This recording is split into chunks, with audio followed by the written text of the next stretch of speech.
Hello dear students, good evening to all. आज class start करते हैं आर्टिकल्स की।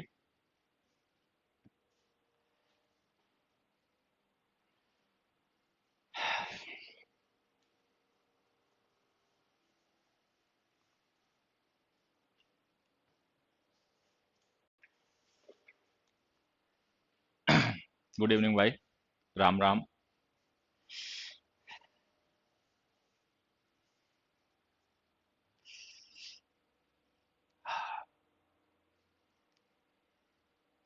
राम राम बच्चे।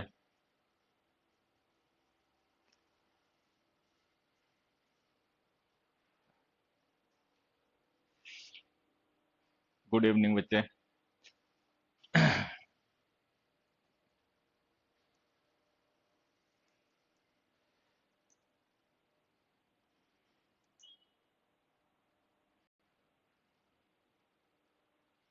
राम राम। सर क्लास कल क्यों नहीं हुई? हाँ, कल क्लास क्यों नहीं हुई ये मैं तुम्हें कल बताऊंगा। ठीक है, सैटरडे की क्लास में कल बताऊंगा। गुड इवनिंग बच्चों, जय हिंद। चलो जय हिंद, राम राम, गुड इवनिंग सभी को, दुआ सलाम। अब बात सुनना एक मिनट। आर्टिकल की आज हमारी क्लास है और there are some chances that we won't be able to finish the chapter today. हो सकता है ये चैप्टर आज हम कंप्लीट ना कर पाए। मतलब देयर आर सम चांसेस, कुछ ऐसे चांसेस हैं कि ये चैप्टर किसी वजह से आज कंप्लीट ना हो पाए, मतलब क्योंकि इसमें भी काफी कंटेंट हमें डिस्कस करना बाकी है। ठीक है, तो वो तो आपको आज पता चल ही जाएगा क्लास एंड होते होते। तो अगर आज हमारे कुछ कॉन्सेप्ट्स डिस्कस करने बाकी रह गए तो हम कल एक क्लास रखेंगे। कल सैटरडे है। Usually we don't have classes on Saturdays, but this Saturday we will have a class. तो अगर हमारा आज कॉन्सेप्ट कुछ भी इनकम्प्लीट रह जाता है तो उसकी क्लास हम कल जरूर रखेंगे। ठीक है। मुझे ऐसा लग रहा है कि शायद कुछ कॉन्सेप्ट्स जो हैं वो थोड़े बहुत बच जाएंगे, आज हम डिस्कस नहीं कर पाएंगे क्लास में। तो अगर हमारे पास टाइम बचेगा तो हम कल एक क्लास रखेंगे सेम टाइम, 7 o'clock। ठीक है, इन द इवनिंग। और उस क्लास में हम फिर बाकी बचे हुए कॉन्सेप्ट्स को खत्म मतलब फिनिश करेंगे। और जो आप लोगों के आर्टिकल से रिलेटेड डाउट होंगे वो भी कल ही फिर लेंगे। ठीक है, ये ध्यान रखना है। तो आज के जो कॉन्सेप्ट्स बच जाएंगे, मुझे लगता है आधे घंटे के कुछ ऐसे बच जाएंगे। ठीक है, तो हम वो कल कवर करेंगे और कल ही हम एक डाउट क्लास भी रख लेंगे आर्टिकल चैप्टर पे बेस्ड। ठीक है, बाकी आज की क्लास स्टार्ट करते हैं। मिसलेनियस के बच्चे तब भी कल ही पूछ लेना, लाइव क्लास में पूछ लेना डाउट्स। ठीक है, हाँ, मिसलेनियस से रिलेटेड हो तो भी कल ही पूछ लेना। ओके। और रह गई बात, एक दो बच्चे ये ईगर हैं, उत्सुक हैं जानने के लिए कि कल क्लास क्यों नहीं हुई। तो कल क्लास क्यों नहीं हुई है मैं तुम्हें कल ही बताऊंगा। ठीक है, सैटरडे को। चलो, तो जहां तक हमने आर्टिकल्स के कॉन्सेप्ट डिस्कस कर लिए थे उससे आगे बढ़ते हैं। मुझे लग रहा है फर्स्ट क्वेश्चन काफी आसान है और तुम लोग आंसर बता दोगे। बताओगे क्या? फर्स्ट क्वेश्चन देखो बच्चों।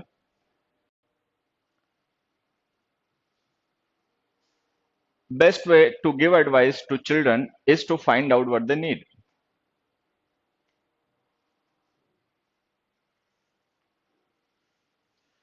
अच्छा, असाइनमेंट की हाँ पीडीएफ डलवा दूंगा बच्चे। आर्टिकल के असाइनमेंट की पीडीएफ में आज अपलोड करवा दूंगा। ठीक है, चलो ये तो आसान है, जान गए तुम लोग। देखो, ये जो वे के साथ हमने एडजेक्टिव यूज किया ना, बेस्ट, ये सुपरलेटिव डिग्री का है। तो हमने एडजेक्टिव्स में भी पढ़ा था कि जो सुपरलेटिव डिग्री के एडजेक्टिव्स होते हैं उनके साथ में द आर्टिकल का यूज किया करो। ठीक है, the best, the tallest, the richest, ठीक है, द स्ट्रॉन्गेस्ट, द वीकेस्ट, इस तरीके से। तो सुपरलेटिव डिग्री के जो एडजेक्टिव्स होते हैं उनके साथ में द आर्टिकल का यूज किया करो। तो इसका आंसर तो हो गया the best way to give advice to children. Next पे आ जाइए। You are braver of the two candidates for the job. ये कॉन्सेप्ट भी वैसे हमने डिस्कस कर रखा है, अगर तुम्हें याद आ गया हो तो। ये कॉन्सेप्ट हमने डिस्कस कर रखे हैं एडजेक्टिव चैप्टर में, बस मैंने रिवीजन के लिए इनको फिर से एक बार इंक्लूड कर लिया है क्योंकि इंपॉर्टेंट कॉन्सेप्ट्स हैं, कई बार इन पे पेपर में क्वेश्चन आते रहते हैं। बेटा विक्रम सिंह एंड एडवाइस मत लिखो, एडवाइस अनकाउंटेबल नाउन होता है, नाउन में पढ़ा था। ठीक है,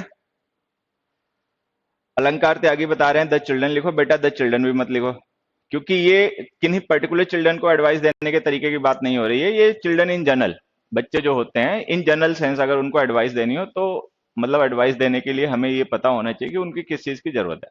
ठीक है, तो ये चिल्ड्रन ठीक लिखा, द चिल्ड्रन मत लिखो, द चिल्ड्रन लिख दोगे तो स्पेसिफिक चिल्ड्रन की बात होने लग जाएगी। ठीक है, एडवाइस का एन भी मत लिखो, एडवाइस अनकाउंटेबल नाउन होता है। ठीक है, बेस्ट सुपरलेटिव डिग्री इसके बाद में द आर्टिकल लिखो। सेकंड में आ जाते हैं।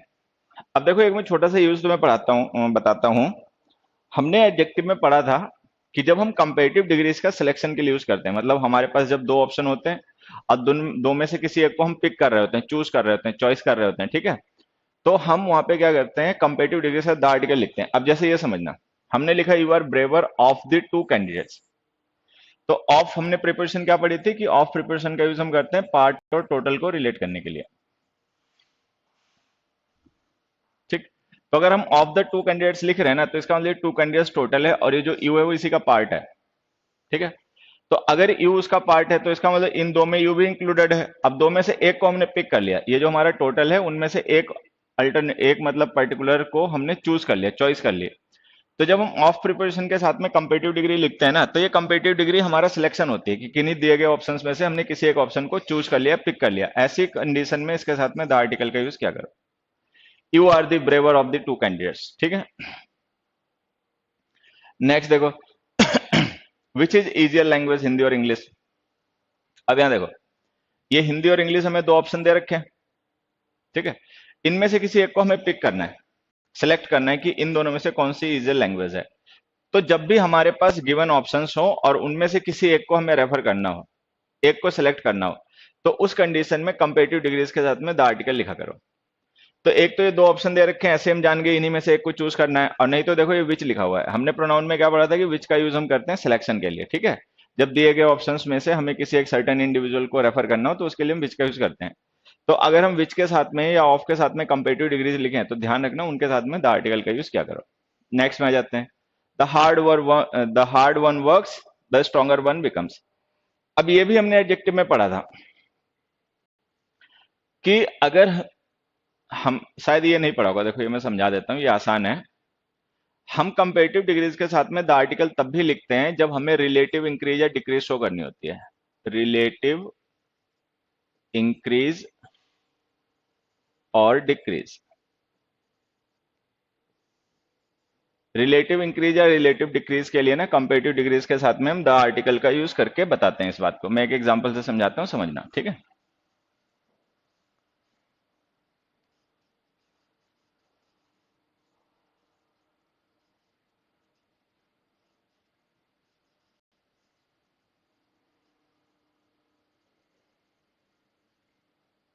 देखो,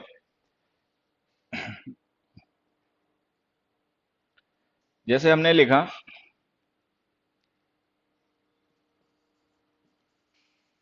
the more he earns, the more he spends, ठीक है। एक सेंटेंस हो गया। दूसरा सेंटेंस हमने लिखा, एक मिनट यहां लिखता हूं,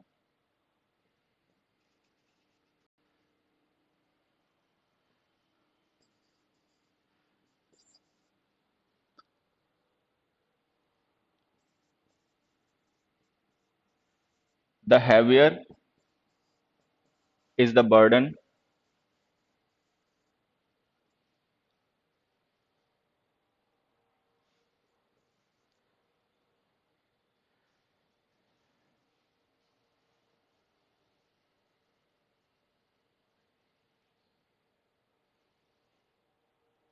एक मिनट, इसकी तो जरूरत नहीं, तो कुछ गलत लिख गया एग्जाम्पल, एक मिनट रुकना। ये तो जो इस तरीके का मैं लिखना चाह रहा हूं वैसे ये बनेगा नहीं।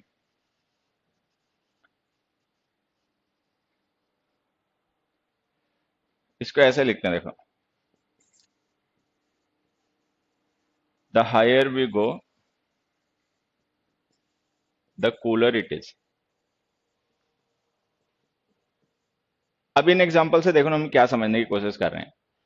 ये जो फर्स्ट एग्जाम्पल है ना, ठीक है, इसमें देखो क्या रिलेशन है।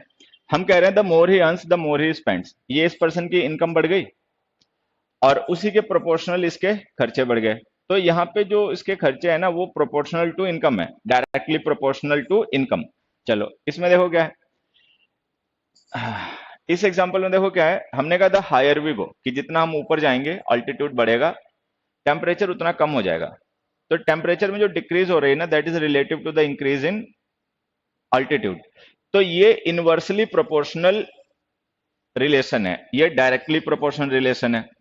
तो इस तरीके की सिचुएशंस को जब हमें एक्सप्रेस करना होता है कि कोई एक चीज किसी दूसरी चीज के रेस्पेक्ट में बढ़ रही है, घट रही है, मतलब जब वहां पे प्रोपोर्शनल रिलेशन हो, चाहे इनवर्सली प्रोपोर्शनल या डायरेक्टली प्रोपोर्शनल, तो कंपेरेटिव डिग्रीज के साथ में द आर्टिकल का यूज क्या करो।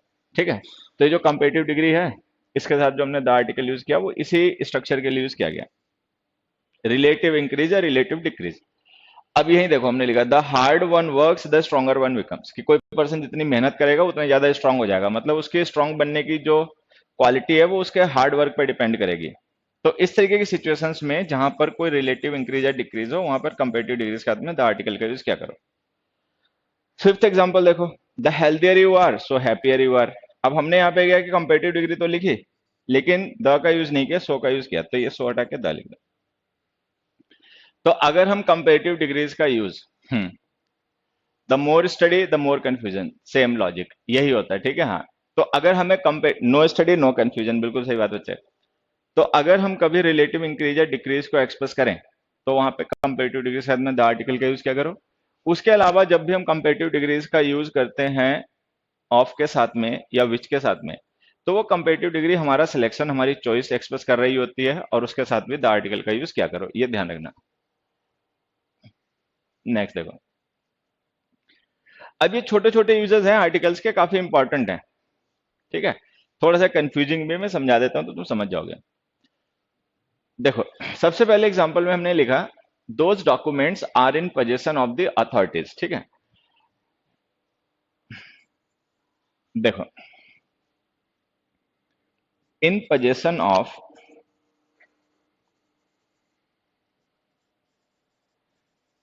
ठीक है, और इन द पोजेशन ऑफ,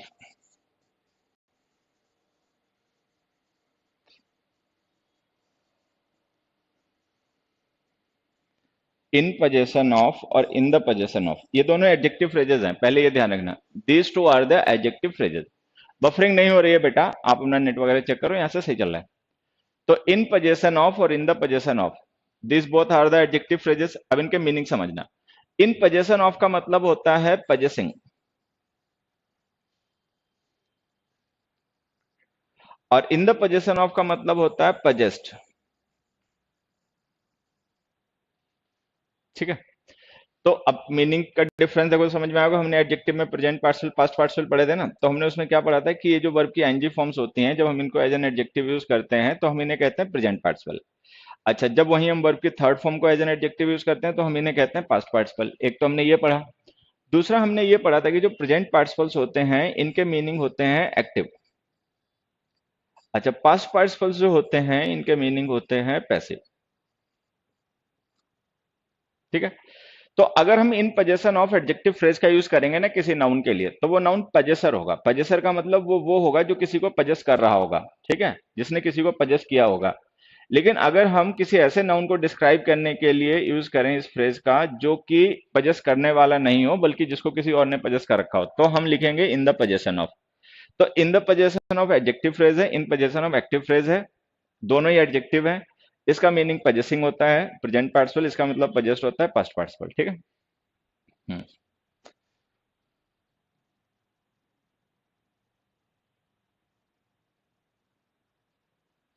ठीक है। खैर, अब यहां पे देखो समझना, ये जो हमने लिखा ना दिस डॉक्यूमेंट्स आर, ये आर लिंकिंग वर्ब है। अगर हम लिंकिंग वर्ब के बाद में इस एडजेक्टिव फ्रेज का यूज कर रहे हैं तो इसका मतलब लिंक, ये कॉम्प्लीमेंट है। हमें पता है कॉम्प्लीमेंट सब्जेक्ट को डिस्क्राइब करते हैं, सब्जेक्ट यहाँ पे डॉक्यूमेंट्स है। तो इसका मतलब ये जो हम फ्रेज यूज कर रहे हैं ना इन पोजेशन ऑफ, ये इन पोजेशन ऑफ फ्रेज रेफर कर रही है डॉक्यूमेंट्स को। अब हमें पता है कि डॉक्यूमेंट्स पजेस नहीं करते किसी को, उनको किसी ने पजेस कर रखा होता है। तो ये जो हमने फ्रेज लिखी ना, ये हमने गलत लिख दी, क्योंकि डॉक्यूमेंट्स जो है वो पजेस करने वाले नहीं है, उनको पजेस किया जाता है। तो हमें पैसे मीनिंग चाहिए, पैसे मीनिंग चाहिए, तो यहाँ पे द लिख दो। अब द लिख देने से देखो इसका मीनिंग क्या हो गया। Those documents are in the possession of the authorities. तो in the possession of the authorities का मतलब हो गया those documents are possessed by the authorities, कि मतलब वो डॉक्यूमेंट्स जो है वो अथॉरिटीज के पास हैं। ठीक। अब मान लो इसी सेंटेंस में अगर हमें इन पोजेशन ऑफ लिखना होता तो हम कैसे लिखते हैं, तो देखो हम इसको ऐसे लिखते हैं, the authorities are in possession of those documents.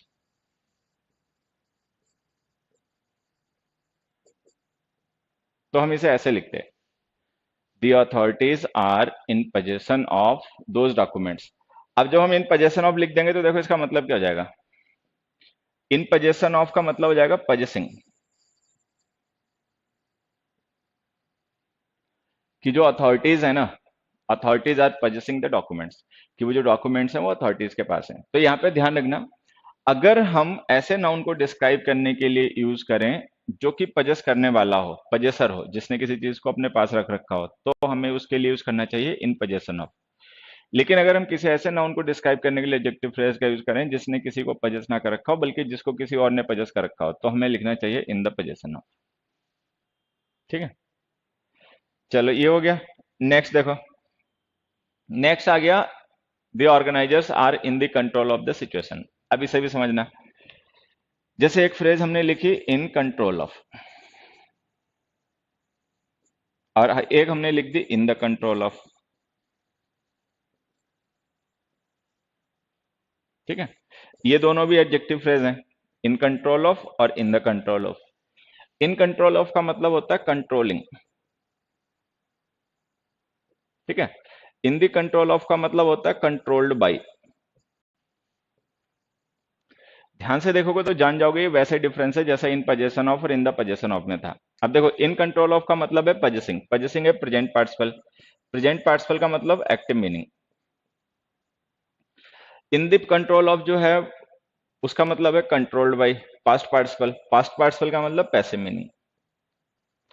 तो अगर हमें किसी ऐसे नाउन को डिस्क्राइब कर रखा हो जिसने कंट्रोल कर रखा हो किसी को, तो हमें यूज करना पड़ेगा इन कंट्रोल ऑफ।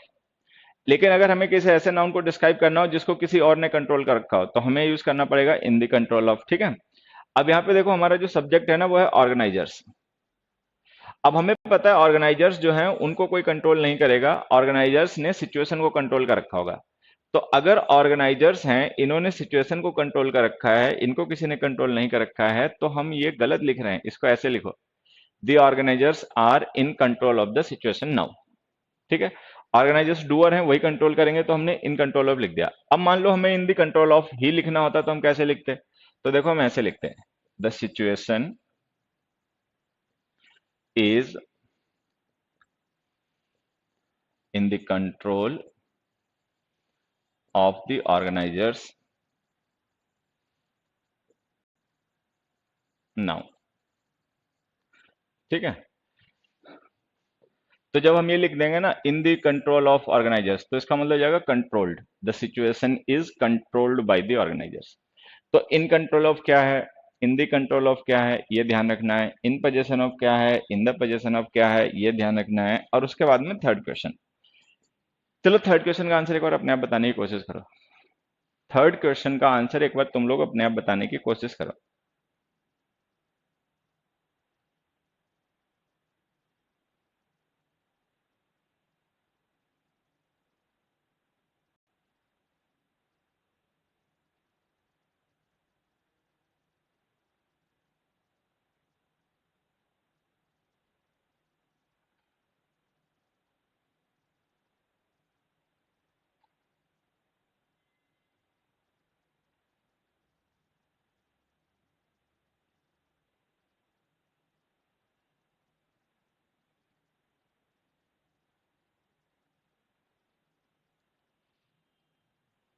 ठीक है, चलो in front of, in the front of, बढ़िया, बहुत अच्छी बात है। देखो एक दो छोटी छोटी बातें तुम्हें और बताता हूँ, समझना। जैसे हमने फ्रेज लिखी इन फ्रंट ऑफ,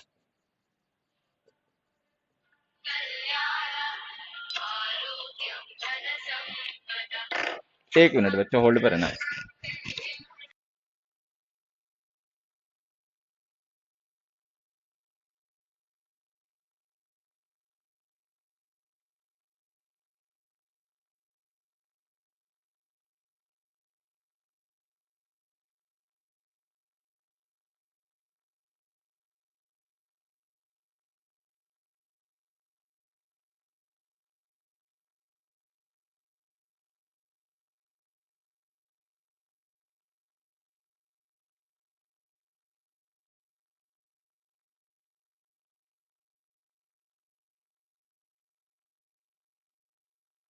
ये मैं आपको बता रहा था, तो मैं आपको बता रहा था इन फ्रंट ऑफ एक फ्रेज हो गई और इन द फ्रंट ऑफ एक दूसरी फ्रेज हो गई। ठीक है, दो फ्रेज हो गई। इनके मीनिंग देखो,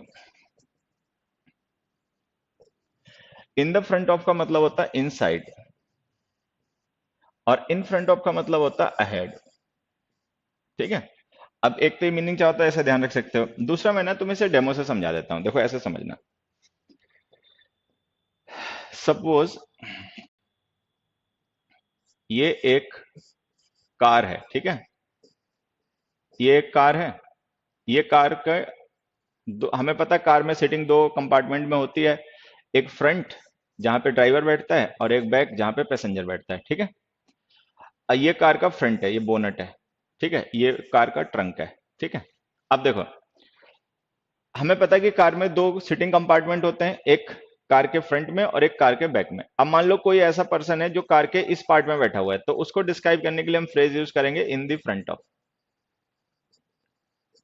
ठीक है, और कोई पर्सन कार के बैक पार्ट में यहां पे बैठा हुआ है, बैक सीट होती है ना पैसेंजर की, तो हम उसके लिए यूज करेंगे इन द बैक ऑफ। तो जिस तरीके से इन द फ्रंट ऑफ का मतलब इनसाइड होता है, उसी तरीके से इन द बैक ऑफ का मतलब इनसाइड होता है। मान लो कोई चीज है, उसके फ्रंट पार्ट में कोई चीज सिचुएटेड है, उसे रेफर करना है तो इन द फ्रंट ऑफ। उसके बैक पार्ट में कोई चीज सिचुएटेड है, उसे रेफर करना है तो इन द बैक ऑफ। तो ये तो हो गया इन the front of, in the back of. अब मैं समझाता हूँ कि इन फ्रंट ऑफ क्या होता है। अब मान लो जो पर्सन है, इसी के सामने कोई दूसरी कार है या इसी के सामने कोई दूसरा पर्सन है। ठीक है, ऐसे। तो ये जो पर्सन है ना कार के सामने अहेड, इसको डिस्क्राइब करने के लिए हम यूज करेंगे इन फ्रंट ऑफ। तो हम कहेंगे the man is in front of the car. ठीक है, तो ये जो मैन है ये इन फ्रंट ऑफ हो गया। अब मान लेते हैं ये जो मैन है और ये कार है ऐसे हैं, तो ये मैन हो गया इन फ्रंट ऑफ और कार हो गई इन बैक ऑफ। तो इन बैक ऑफ का मतलब होता है बिहाइंड, इन फ्रंट ऑफ का मतलब होता है अहेड। ठीक है, हाँ। इन आवाज आ रही बच्चे, आवाज आ रही है। वो बीच में मैंने माइक थोड़ी देर के लिए बंद कर दिया था, असल में एक फोन आ गया था ना, तो मैंने वॉइस उसको म्यूट कर दिया था। चलो, तो इन फ्रंट ऑफ का मतलब हो गया अहेड और इन बैक ऑफ का मतलब हो गया बिहाइंड। ठीक है, और in the back of, in the front of का मतलब हो गया इनसाइड। जब ये मीनिंग्स तुम्हें समझ में आ जाए तो अपने क्वेश्चन पे आना। हमने लिखा the actress was sparkling and versatile in the front of the camera. अब हमें पता है कि जो एक्ट्रेस है वो कैमरे के अंदर तो चली नहीं जाएगी, कैमरे को सामने फेस करेगी। तो ये द हटा दो, सिंपली ऐसे लिखो in front of the camera.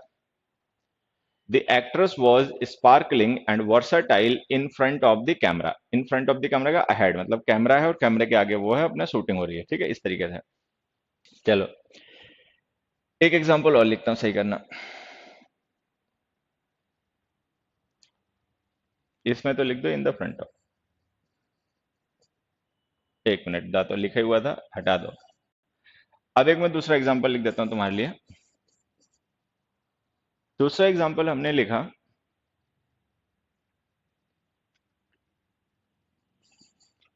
The man standing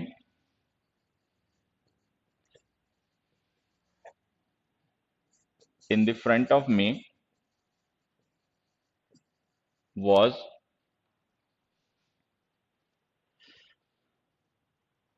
was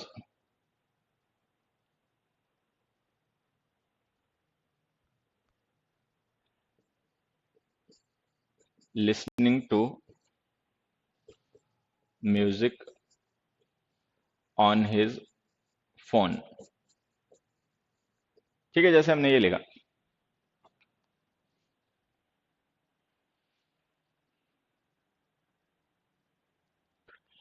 जैसे हमने लिखा the man standing in the front of me was listening to music on his phone. अब मान लो कोई पर्सन है, एक क्यू है, कोई एक लाइन है लगी हुई है। ठीक है, उसमें कोई पर्सन है जो मेरे सामने खड़ा है और वो अपना फोन पे म्यूजिक सुन रहा है। तो ये जो हमने लिखा ना इन द फ्रंट ऑफ, ये गलत हो गई फ्रेज, क्योंकि इसका मतलब इनसाइड होता है। यहाँ पे हमें लिखना पड़ेगा in front of. In front of का मतलब हो गया अहेड, मेरे सामने। ठीक है, इस तरीके से लिखना। चलो ये हो गया, नेक्स्ट पे आ जाओ। अच्छा, इसका फोर्थ का आंसर अपने आप बताओ। The shopkeeper was selling books by a kilo.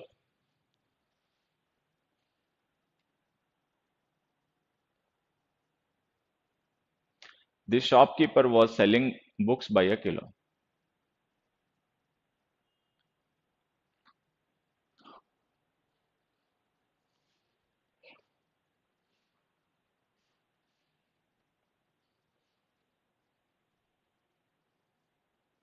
अब देखो मैं समझाता हूं।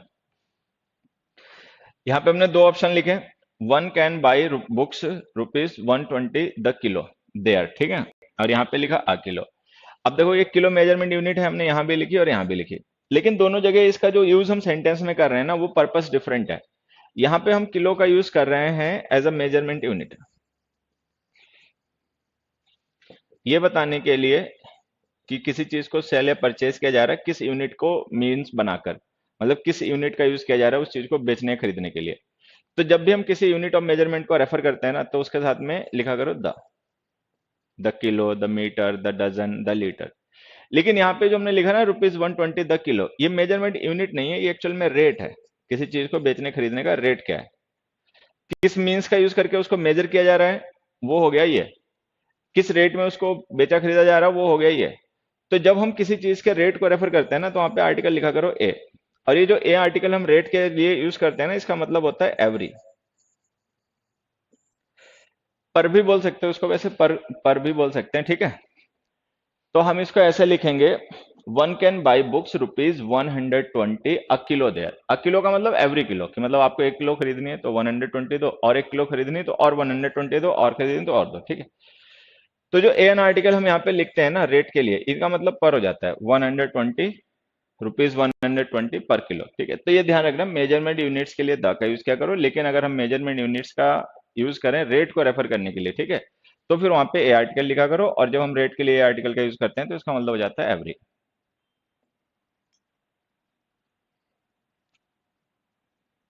ये तो काफी कॉमन क्वेश्चन है, पहले वाला देखो। Doctor Kalam was the noblest and the most deserving person there.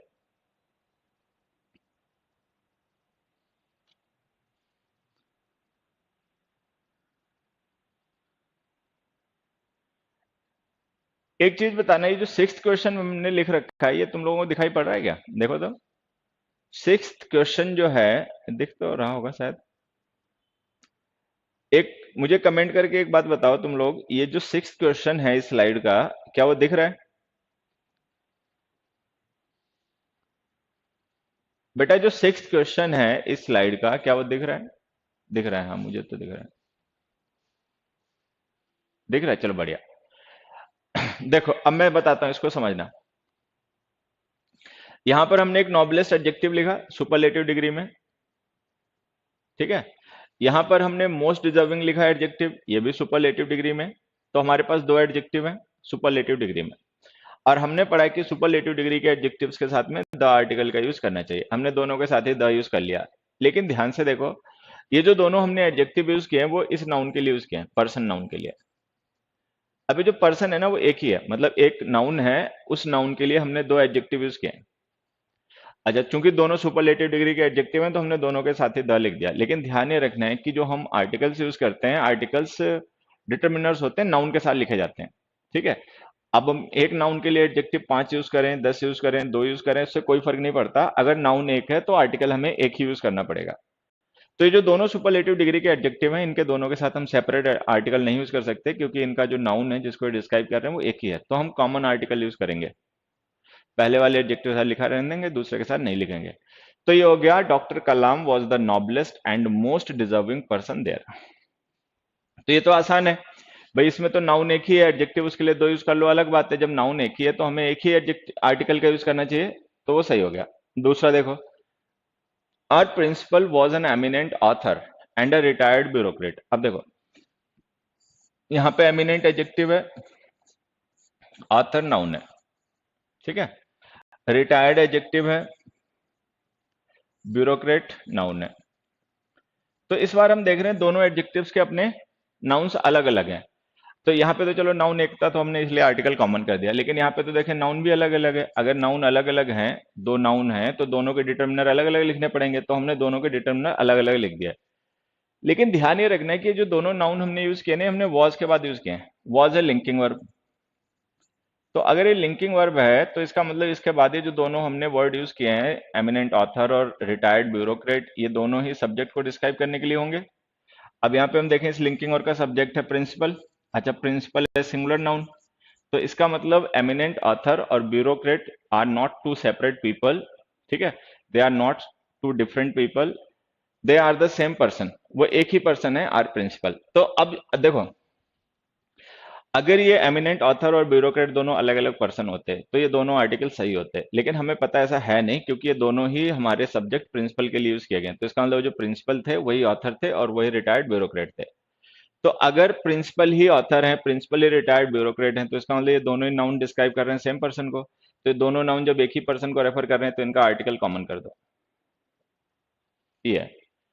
तो अगर हम कभी किन्हीं दो नाउन्स का यूज करें किसी एक ही पर्सन को या एक ही थिंग को रेफर करने के लिए, तो उनका आर्टिकल कॉमन कर दिया करो, पहले वाले के साथ लिखा रहने दिया करो, बाद वाले के साथ में मत लिखा करो। ठीक है, फिर से देखो, मैं बता देता हूं हमने क्या कहा।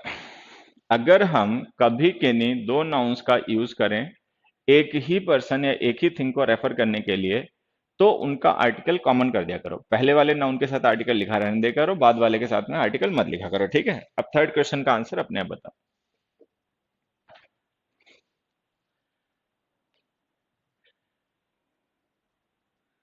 थर्ड क्वेश्चन का आंसर बच्चे अपने आप बताओ।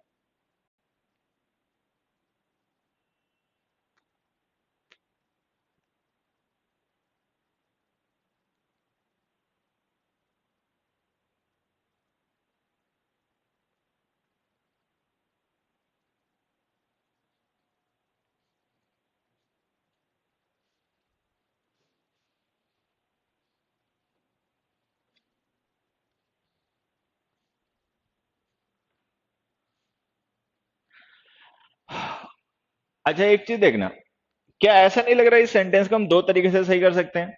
अगर हम चाहें तो यहाँ पे जो वर्ब हमने हैव गॉन लिखी है इसको हैज गॉन लिख दें तो भी सही हो जाएगा, और चाहें तो हम इस सब्जेक्ट को द प्लूरल कर दें, the director and produce the producer लिख के। देखो, इसे समझना, ध्यान से सुनना, ठीक है।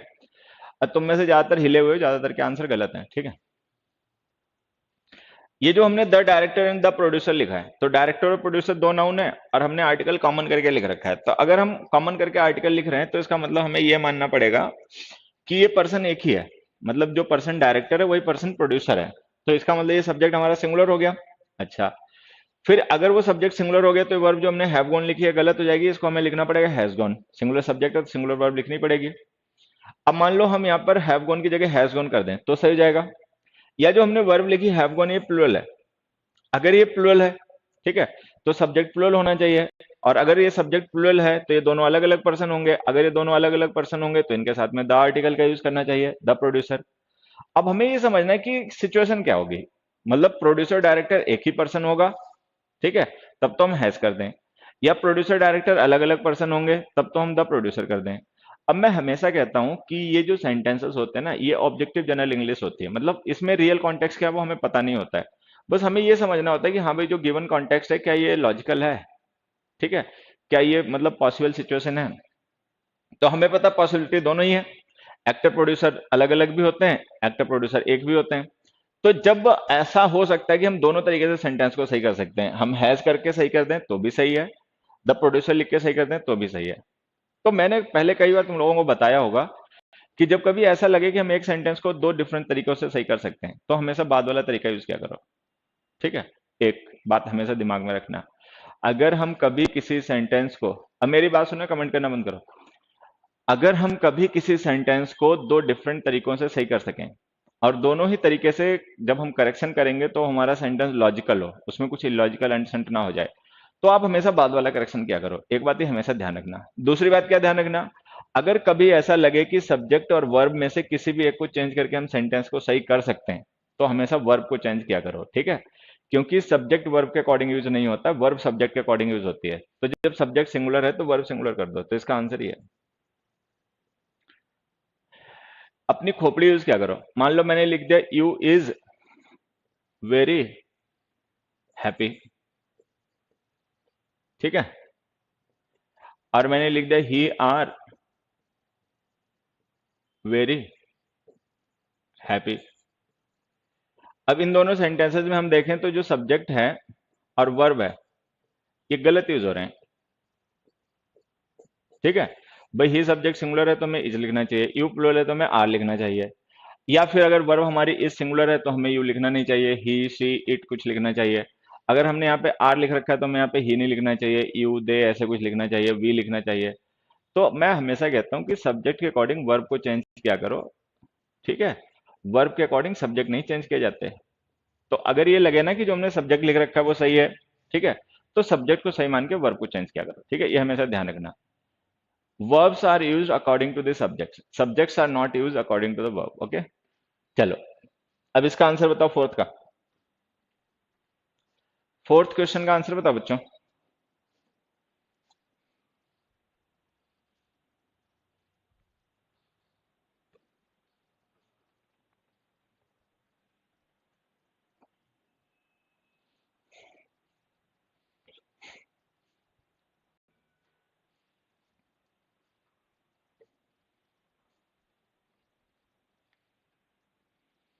तुम लोग वास्तव में खोपड़ी ओपड़ी नहीं यूज करते हो।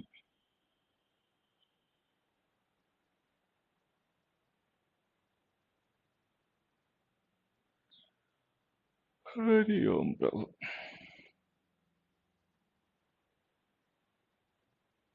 The actor and the actress, चलो बढ़िया, कुछ बच्चे समझ गए। देखो मैं हमेशा कहता हूं किसी भी चीज को रट्टा मत मारा करो। किसी भी चीज को ना, हाँ, रट्टा मत मारा करो। लॉजिक हमेशा सबसे जरूरी चीज होती है। लॉजिक जो होती है ना वो हमेशा सबसे जरूरी चीज है। मतलब ऐसा ना हो कि ग्रामर सही करने के चक्कर में हमने लॉजिक ही अपना गड़बड़ कर लिया। ठीक है, अब देखो जैसे हमने यहाँ पे देखा कि द एक्टर एंड प्रोड्यूसर लिखा था, उसी तरीके से यहाँ पे द एक्टर एंड एक्ट्रेस लिखा हुआ है। तो जिस तरीके से हमने सब्जेक्ट लिखा है, दो नाउन को एंड से जोड़ के आर्टिकल कॉमन कर दिया, तो इसका मतलब हमें ये मानना पड़ेगा एक ही पर्सन है।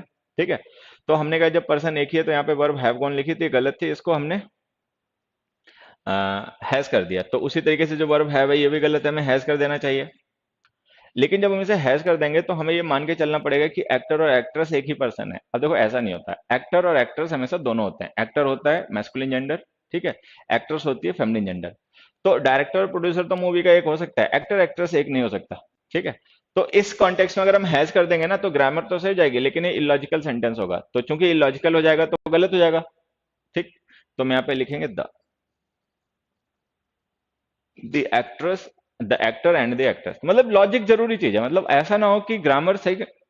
गुड इवनिंग बच्चे हितेश। ऐसा ना हो कि ग्रामर सही करने के चक्कर में हम कुछ अंट संट लिख दें बोल दें। ठीक है, तो जो हम लिखते बोलते हैं that should be logical, that should be reasonable and grammatical also. अब फिफ्थ में आते हैं। फिफ्थ सेंटेंस में देखो हमने एक नाउन लिखा अर्ली राइजर, ठीक है, और एक नाउन लिखा नेचर लवर। ये दो नाउन हो गए, और दोनों नाउन्स के साथ हमने अलग अलग डिटर्मिनर लिख दिया।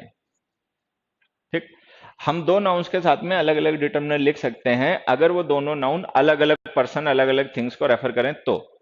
लेकिन यहाँ पे जो हमने ये पूरी नाउन फ्रेज लिखी है ना, an early riser and an nature lover, ये फ्रेज केस इन ओपोजिशन में यूज की जा रही है हमारे सब्जेक्ट कृष्णकली को डिस्क्राइब करने के लिए। ये असल में एसएससी के पेपर में आया हुआ क्वेश्चन है।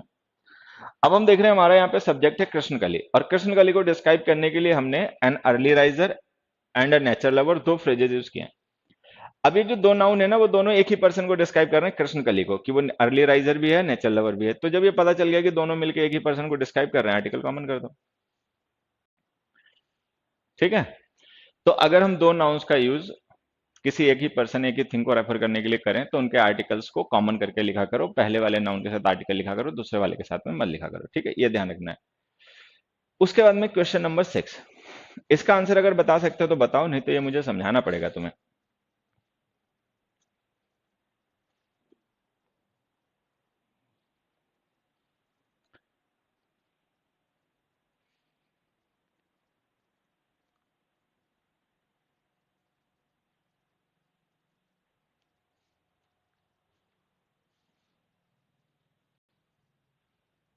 अभी कराऊं डेली वॉक? अभी डेली वॉक कराऊं? 6 का आंसर बताओ।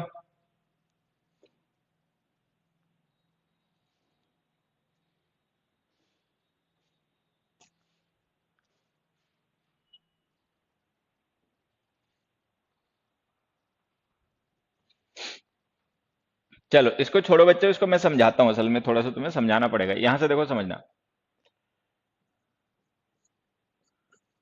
द मैन, या छोड़ो द मैन, देखो, they gave the man the book, ठीक है। दे मेड द मैन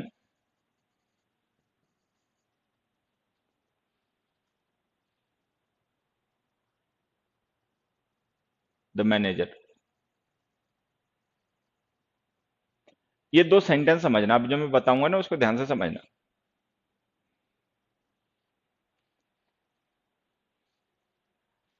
मैं स्मार्ट हूं, बढ़िया। अगर ईमानदारी से कह रहा है तो फिर थैंक्स। अगर तुम्हें मतलब ऐसा ईमानदारी से लगा कि मैं स्मार्ट हूं तो भाई थैंक्स। हरिया,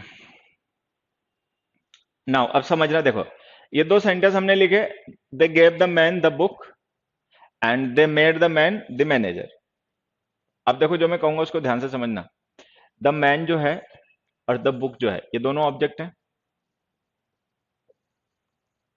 ठीक है। द मैन जो है ये है हुम का रिप्लाई, ठीक है, पर्सन। द बुक जो है ये है व्हाट का रिप्लाई, थिंग। और ये दोनों ही इस गेव वर्ब के ऑब्जेक्ट हैं। तो हमने पढ़ा था ना कुछ वर्ब डाई ट्रांसिटिव होती हैं, तो जो गेव है ना ये डाई ट्रांसिटिव वर्ब है। जैसे हमने लिखा they gave, whom did they give, the man, what did they give, the book। तो द बुक जो है ये भी ऑब्जेक्ट है, द मैन जो है ये भी ऑब्जेक्ट है, तो ये दोनों ही ऑब्जेक्ट हैं इस वर्ब के, ठीक है। अब इस एग्जांपल में एक बार आना, यहाँ पे जो हमने वर्ब मेड लिखी है ना, ये द मैन जो हमने लिखा है इसका ऑब्जेक्ट है, चलो बढ़िया, पर्सन है ये। अच्छा द मैनेजर है, वैसे ये भी पर्सन है, तो कायदे से ये भी ऑब्जेक्ट होना चाहिए। लेकिन ध्यान से देखो ये ऑब्जेक्ट हो नहीं सकता, क्योंकि जब हम किसी वर्ब के साथ दो ऑब्जेक्ट लिखते हैं ना, तो उनमें से वो ऑब्जेक्ट जो हुम का रिप्लाई होता है वो होता है इनडायरेक्ट ऑब्जेक्ट। जैसे द मैन है ना, ये इनडायरेक्ट ऑब्जेक्ट है। अच्छा, जो ऑब्जेक्ट हम व्हाट के रिप्लाई के लिए लिखते हैं, ठीक है, जैसे हमने द बुक लिखा है, ये होता है डायरेक्ट ऑब्जेक्ट। तो दो ऑब्जेक्ट होते हैं, जब हम किसी वर्ब के साथ में व्हाट और हुम के दोनों रिप्लाई लिख देते हैं, तो उनमें जो हुम का रिप्लाई होता है वो कोई पर्सन होता है और उसे हम कहते हैं इनडायरेक्ट ऑब्जेक्ट। अच्छा, उनमें जो व्हाट का रिप्लाई होता है वो कोई थिंग होती है और उसे हम कहते हैं डायरेक्ट ऑब्जेक्ट, ठीक है। लेकिन यहाँ पे तो देखें तो दोनों ही पर्सन है, द मैन भी हुम का रिप्लाई है, द मैनेजर भी हुम का रिप्लाई है। भाई मैनेजर भी पर्सन है, मैन भी पर्सन है, तो कायदे से तो ये दोनों ही इनडायरेक्ट ऑब्जेक्ट होने चाहिए, तो इनको एंड से कनेक्ट करना चाहिए, लेकिन एंड से तो कनेक्ट नहीं कर रखा। अच्छा, और एक चीज अगर ध्यान से देखें तो जैसे यहाँ पे मैन है, ये कोई पर्सन है, बुक है ये कोई ऑब्जेक्ट है, तो ये दोनों अलग अलग हैं। लेकिन यहाँ पे जो मैन है और मैनेजर है ये एक ही है, क्योंकि उन लोगों ने मैन को मैनेजर बना दिया। तो इसका मतलब ये जो मैनेजर हम यूज कर रहे हैं वर्ड, वो मैन को रेफर करने के लिए, किसी और को नहीं। तो अगर ये मैनेजर किसी और को रेफर नहीं कर रहा तो हम इसे ऑब्जेक्ट नहीं कह पाएंगे, क्योंकि ऑब्जेक्ट हो गया मैन और ये हो गया इसका डिस्क्रिप्शन, तो हम इसे कहेंगे ऑब्जेक्ट कॉम्प्लीमेंट। अब इसे समझना मैं जो कहना चाह रहा हूं, ये जो सेंटेंस हमने सेकंड लिखा है ना, अगर हम इसे ऐसे लिख दें थोड़ा सा चेंज करके, the man is the manager, ठीक है। तो जो मैन है ना ये सब्जेक्ट हो गया, इज हमारी लिंकिंग वर्ब हो गई, और द मैनेजर इसका कॉम्प्लीमेंट हो गया। ये सब फंडामेंटल्स की क्लासेस में तुमने पढ़ रखा होगा, ठीक है, कि ऑब्जेक्ट क्या है, कॉम्प्लीमेंट क्या है। तो जैसे द मैन जो है और द मैनेजर है ये दोनों एक ही हैं, क्योंकि लिंकिंग वर्ब है ना ये, तो लिंकिंग वर्ब का मतलब ये हो गया कि सब्जेक्ट और कॉम्प्लीमेंट एक ही है। तो the man is the manager, तो इसका मतलब ये मैन मैनेजर है, तो ये इसका कॉम्प्लीमेंट हो गया। तो ये जो मैनेजर नाउन हमने यहाँ पे यूज किया ना, ये कॉम्प्लीमेंट है सब्जेक्ट का, क्योंकि यहाँ पे मैन सब्जेक्ट है, लेकिन यहाँ पे मैन ऑब्जेक्ट है, तो ये ऑब्जेक्ट का कॉम्प्लीमेंट है, ठीक है। तो अब समझना ये कि जो मैन है और मैनेजर है ये दोनों नाउन अलग अलग नहीं है, एक ही है। अगर ये दोनों अलग अलग नाउन नहीं है, एक ही है, तो हमने आर्टिकल अलग अलग क्यों लिखे, फिर तो आर्टिकल कॉमन कर देना चाहिए। तो हमें इसको ऐसे लिखना पड़ेगा, the made the man manager, ठीक। अच्छा, वहां पे हम द क्यों नहीं रिमूव कर रहे, क्योंकि वो दोनों सेपरेट ऑब्जेक्ट हैं, मैन एक अलग ऑब्जेक्ट है, बुक एक अलग ऑब्जेक्ट है, तो दोनों के हमने डिटर्मिनर अलग अलग लिख दिए। लेकिन यहाँ पे जो मैन है और मैनेजर है वो दो अलग अलग ऑब्जेक्ट नहीं है, ऑब्जेक्ट केवल मैन है। मैनेजर मैन की रैंक का, मैन की पोजीशन का डिस्क्रिप्शन है, तो ये मैन का कॉम्प्लीमेंट है। क्योंकि वो उसका कॉम्प्लीमेंट है तो हम कॉम्प्लीमेंट, देखो सब्जेक्ट जैसे हमने ये ऑब्जेक्ट लिखा और ये मैनेजर लिखा, तो दोनों सेम है, अगर ये दोनों नाउन सेम पर्सन को रेफर कर रहे हैं ना तो इनका आर्टिकल कॉमन कर दो। ये हमारा कॉन्सेप्ट है, ठीक। अब इस क्वेश्चन में आओ 6 में। हमने लिखा था manager has appointed the boy the store assistant. अब देखो, ये जो द बॉय है, ठीक है, और द स्टोर असिस्टेंट है, ये दोनों अलग अलग नहीं है। वो जो बॉय है उसी का रोल है स्टोर असिस्टेंट, तो मतलब बॉय और स्टोर असिस्टेंट एक ही पर्सन है। ऐसा नहीं कि बॉय कोई और है स्टोर असिस्टेंट कोई और है। जो बॉय अपॉइंट किया गया है उसको जो रैंक दी गई है, उसको जो पोस्ट दी गई है, वो स्टोर असिस्टेंट की है। तो इसका मतलब बॉय और स्टोर असिस्टेंट एक ही है, तो अगर एक ही है तो आर्टिकल कॉमन करके यूज करो। तो ये हो जाएगा appointed the boy store assistant, ठीक है। तो जब हम कभी दो नाउन्स को एक साथ में पुट करते हैं तो अगर वो दोनों नाउन जो है वो एक ही पर्सन एक ही थिंग को रेफर कर रहे हो तो उनका आर्टिकल कॉमन कर लिया करो। ये कॉन्सेप्ट है, ठीक है। चलो एक और एग्जांपल से ये बात मैं तुम्हें समझाता हूँ, यहाँ पे देखो समझना। The referee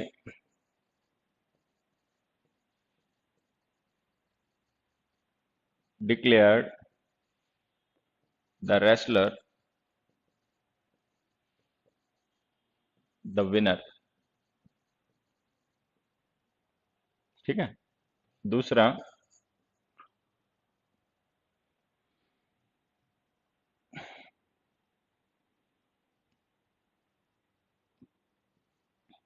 the committee has elected Mohan the president. ये दो एग्जांपल्स देखो और इन्हें अपने आप सही करो अगर को समझ में आया हो तो।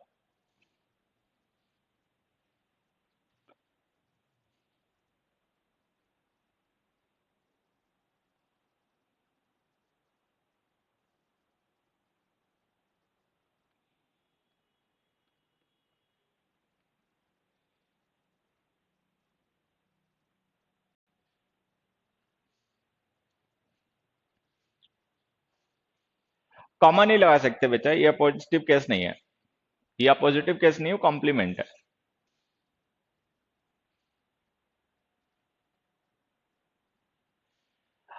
आंसर बताया फर्स्ट का भाई। तो देखो हमने लिखा the referee declared the wrestler the winner. तो ये जो रेसलर है ना इसी को विनर डिक्लेयर किया गया, तो इसका मतलब विनर और रेसलर दो अलग अलग पर्सन नहीं है, एक ही पर्सन है रेसलर, उसी को विनर डिक्लेयर कर दिया गया, तो आर्टिकल कॉमन, ठीक है।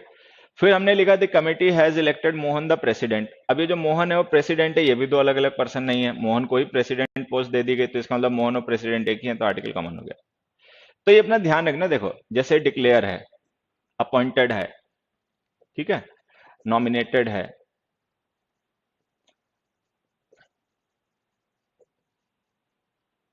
ठीक है, डिक्लेयर्ड है, अपॉइंटेड है, नॉमिनेटेड है, इलेक्टेड है, मेड है, ये कुछ वर्ब्स हैं। इनके बाद हमें ऑब्जेक्ट कॉम्प्लीमेंट्स लिखने पड़ते हैं, तो वो तो तुम जान ही जाओगे कि ऑब्जेक्ट और ऑब्जेक्ट मतलब अगर वो दोनों नाउन एक ही पर्सन एक ही थिंग को रेफर कर रहे हैं तो इसका मतलब वो ऑब्जेक्ट और ऑब्जेक्ट कॉम्प्लीमेंट है, तो आर्टिकल कॉमन कर देना, ठीक है। हाँ, ये आ गया देखो, अच्छा क्वेश्चन।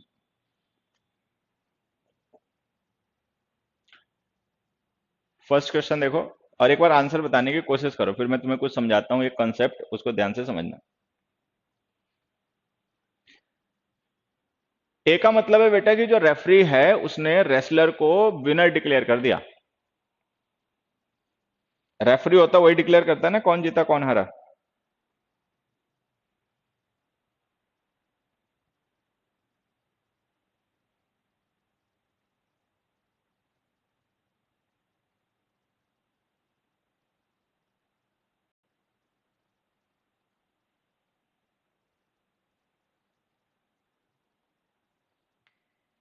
चलो, आंसर तुम लोग सही बता रहे हो। अब बस मैं एक छोटी सी बात बताता हूं, उसे समझना, ठीक है। देखो, मैंने एक सेंटेंस लिखा, द बॉय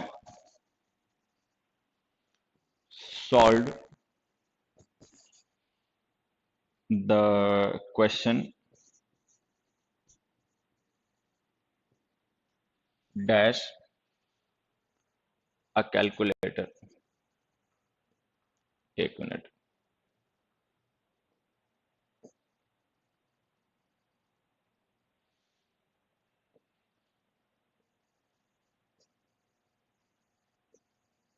ठीक है, the boy solve the question dash a calculator. ठीक, दूसरा मैंने लिखा the boy solve the question dash using a calculator. अब जैसे हमने एक क्वेश्चन लिखा the boy solve the question, ठीक है, dash a calculator dash using a calculator. अब यहाँ पे एक चीज ध्यान से समझना, जो मैं बोलूंगा उसको ध्यान से सुनना समझना। ये जो हमने लिखी है पूरी फ्रेज, चाहे हम लिखें डैश अ कैलकुलेटर चाहे डैश यूजिंग अ कैलकुलेटर, ये जो फ्रेज है ना, ये हाउ का रिप्लाई है। और इससे हमें ये पता चलेगा कि जो उस बॉय ने क्वेश्चन सॉल्व करने का काम किया वो कैसे किया, हाउ, हाउ का रिप्लाई है। अब यहाँ पे डिफरेंस क्या मैं चाहता हूं तुमसे, तुम समझो।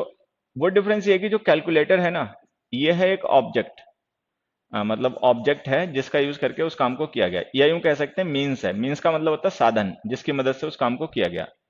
लेकिन जो यूजिंग कैलकुलेटर है ना, ये कोई ऑब्जेक्ट नहीं है, मतलब कैलकुलेटर ऑब्जेक्ट है, यूजिंग ऑब्जेक्ट नहीं है, ये है एक मेथड, ये है प्रैक्टिस। ये डिफरेंस समझना है।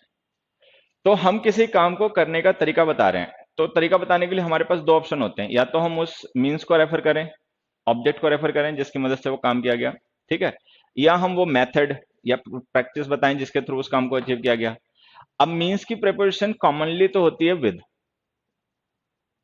द कैलकुलेटर, लेकिन जो मेथड या प्रैक्टिस होती है उसकी प्रिपरेशन होती है बाई। तो ये हमें ऐसे लिखना पड़ेगा the boy solve the question with a calculator, the boy solve the question by using a calculator, by using a calculator, ठीक है। अब तुम्हें यहां से क्या समझ में आया कि विद जो होती है प्रिपरेशन होती है मीन्स की, मीन्स का मतलब साधन, ठीक है। अब बाई प्रिपरेशन होती है मेथड की प्रिपरेशन। डन, चलो। अब इतनी बात जब तुम्हें समझ में आ जाए तो यहां आ जाओ। हमने लिखा Kamal went there by the bus, by the bus का मतलब मेथड, कि वो वहां कैसे गया हम ये मेथड बता रहे हैं, ठीक है। लेकिन यहाँ पे हमने लिखा इन कार, अगर हम इन कार लिख रहे हैं बाई नहीं लिख रहे हैं तो इसका मतलब हम मेथड को नहीं मीन्स को रेफर कर रहे हैं जिसके थ्रू उस काम को किया गया। देखो ये जो वेंट है ना, वर्ब, कोई पर्सन कहीं गया, ठीक है, और फिर वहां से वापस आया, तो आने जाने के लिए उसने कैसे, मतलब कैसे गया, how, how did he go, how did he return, कैसे गया कैसे आया, ये बताने के लिए हमने दो अलग अलग तरीके यूज कर लिए। अगर हम बाई प्रिपरेशन यूज कर रहे हैं तो इसका मतलब हम मीन्स को नहीं रेफर कर रहे हैं, मेथड को रेफर कर रहे हैं, ठीक है। तो अगर मेथड को रेफर करना है, मीन्स को रेफर नहीं करना, तो ये जो मीन्स बस है इसके साथ हमने जो डिटर्मिनर लिखा है गलत है, इसे रिमूव कर दो। देखो बड़ा छोटा सा कॉन्सेप्ट है, होता क्या मैं बताऊं, कि जब हम मेथड को रेफर करते हैं ना तो मीन्स के डिटर्मिनर्स ड्रॉप कर दिया करो। मीन्स के डिटर्मिनर्स हम इसलिए ड्रॉप कर देते हैं क्योंकि हमें मीन्स को रेफर ही नहीं करना है। अब आगे जाओ, आगे हमने लिखा कमल वेंट देयर बाय बस बट रिटर्न इन कार। तो अगर यहाँ पे ये कार जो है इसके साथ डिटर्मिनर नहीं लिखना चाहते हो तो यहाँ भी बाई लिख दो, बाई कार। और नहीं तो अगर मीन्स को रेफर करना है कि भाई किस चीज में वापस आया, कार में वापस आया, ऑटो में वापस आया, ये सब बताना है तो लिख दो इन अ कार, कोई डिटर्मिनर लिख दो। तो ये जो मीन्स ऑफ ट्रांसपोर्टेशन होते हैं जिनके साथ में बाई प्रिपोजिशन लिखी होती है, इनके साथ में कोई डिटर्मिनर मत लिखा करो, ठीक है। फिर से देखो मैं बता देता हूं, अगर हम कभी किसी मीन्स ऑफ ट्रांसपोर्टेशन को रेफर करें, मीन्स ऑफ ट्रांसपोर्टेशन का मतलब होता है कोई व्हीकल जिसके थ्रू कोई पर्सन ट्रेवल कर रहा है, तो मीन्स ऑफ ट्रांसपोर्टेशन के साथ में कोई मतलब अगर बाई प्रिपोजिशन लिखी हो तो कोई डिटर्मिनर का यूज मत किया करो, ठीक है। अदरवाइज अपनी जरूरत के हिसाब से आर्टिकल यूज क्या करो। तो ऐसे मीन्स ऑफ ट्रांसपोर्टेशन जिनके साथ में बाई प्रिपोजिशन का यूज होता है उनके साथ में कोई डिटर्मिनर का यूज ना करें, ठीक है। अगर कोई दूसरी प्रिपोजिशन यूज हो रही है तो अपना डिटर्मिनर यूज कर सकते हो। डन, चलो। अब देखो यहां पर question number 2, some people who were crossing the road were hit by bus, ठीक है। ये बताओ सही है गलत। सेकंड क्वेश्चन बताओ। बेटा द कार भी लिख सकते हैं, हमने क्या पढ़ा था पिछली क्लास में कि जो ए और द होता है वो डिपेंड करता है कॉन्टेक्स्ट पे। मान लो किसी भी कार से वापस आ गए, हमें उस कार के बारे में कोई ज्यादा जानकारी नहीं है तो हम ए लिखेंगे, कोई स्पेसिफिक कार थी उसी में वापस आए तो द लिखेंगे, तो वो तो द लिख दोगे तो भी सही होगा, ए लिख दोगे तो भी सही होगा।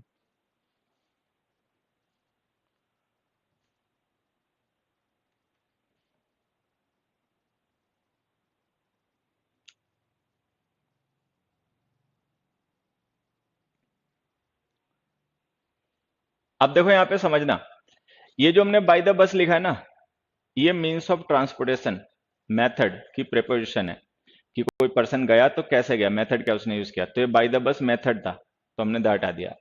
लेकिन यहाँ पे जो हमने हिट बाय बस लिखा है ना बच्चे, ध्यान से देखो, ये पैसिव है, पैसिव। जैसे हमने वर हिट लिखा, ये पैसिव वर्ब है, ठीक है। तो ये जो हमने लिखा है ना बाय बस फ्रेज, ये फ्रेज मीन्स ऑफ ट्रांसपोर्टेशन की वर्ब नहीं है, क्योंकि यहाँ पे तो ट्रांसपोर्टेशन की कोई वर्ब ही नहीं यूज हो रही। ये डूअर है जो एक मिनट, ये पैसिव वॉइस का डूअर है। जो पैसिव वॉइस में डूअर होता है ना, जो किसी काम को करता है, तो यहाँ पे दा लिख दो।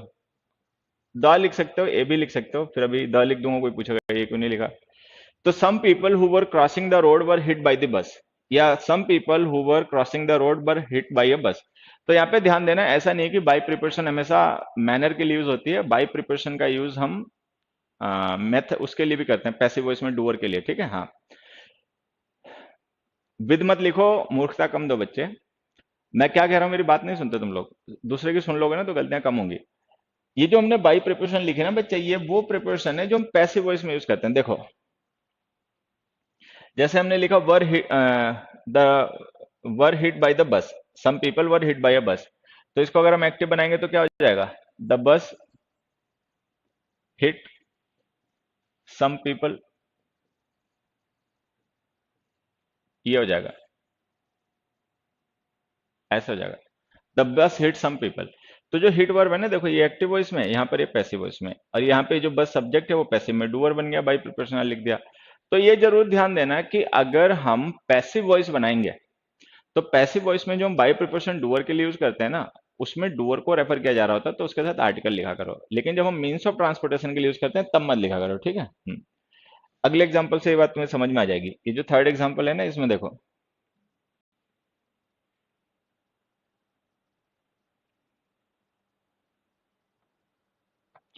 माई father prefers going to his office by his new scooter.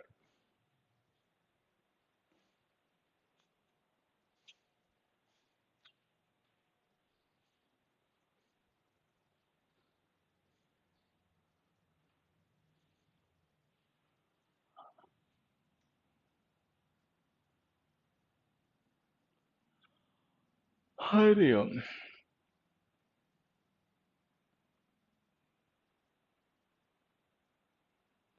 Third question का आंसर बताओगे?